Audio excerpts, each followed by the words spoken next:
Let's talk about Kevin De Bruyne. For you, best player in the league? Certainly one of them. You know, I think what he said there in his interview is spot on. It is very subjective. Some brilliant players in the league. Foden, fantastic. You know, Diaz has had a great season. Fernandes has a good season. I love Gundogan. Brilliant. You know, Jack Grealish has been injured. There's some brilliant talent in the league. But if you had to pick one, Ali, right now I'd pick Foden. Would you, even though he's not played as much? Yeah. Really? Oh, is my most exciting player in the league right now? Your player of the season, so your player of the year. That's different. That's a different question, Laura. I mean, that is the one I asked.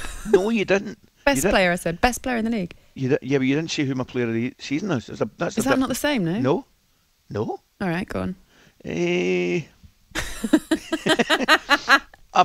might give it to the big centre back, you know.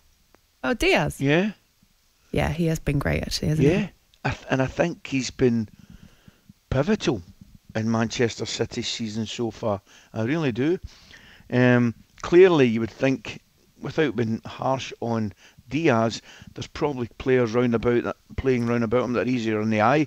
De Bruyne have been one of them, Foden been one of them, Gundogan been another one. But no, he's been tremendous. He really has. Can I throw a name at you? You can. Mason Mount? Yeah, had a tremendous season.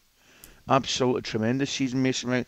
That's what I'm saying, you know, because there'll be different. We'll all have different opinions on it, Laura, but it's very difficult to argue. I mean, if you said Mason Mount, you know, when I went Phil Foden, you know, we're kind of nitpicking a little bit because they've both had fantastic seasons.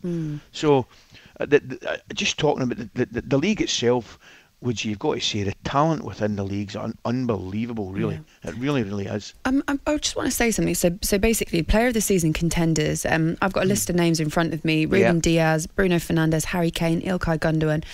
There's no Salah on there. And I just wondered whether or not... Is he one goal off Kane? Is that? Yeah. So I wondered whether or not... what is it? Is it because they are outside the top four at the moment, that he's not considered to be... I don't know. That's a good question. I mean, if he's only got one goal less than Harry, you know, that in itself you think would make a case for him being in that group of players. You know, has Liverpool's season... affected the fact that he's not up for that personal award? It certainly shouldn't. Whether it has or not, I'm not sure. I've got another question for you, Ali. Young player of the season, 23 or under, wow. which means that some players could have been playing for about 7 years before they're even out of that bracket. Is that too high a bracket, 23 and under? Yeah. How old's Mason Greenwood? So these players that are coming through, like, I'll give you an idea. Yeah. Marcus Rashford could still be considered in the young player of the season contender. Yeah, I feel like he's been playing in the league for 30 years. I don't know where that 23 comes from. I remember they used to have the under 23 internationals. I'm probably showing my age now before they did under 21s, but they used to have under 23 internationals. But no. Listen, that's one of these things. It doesn't annoy me, but it makes me smile a little bit when people say he's a youngster and he's 21, 22. A youngster's Wayne Rooney breaking into the Everton team at 16. That's a youngster. There we go. You know.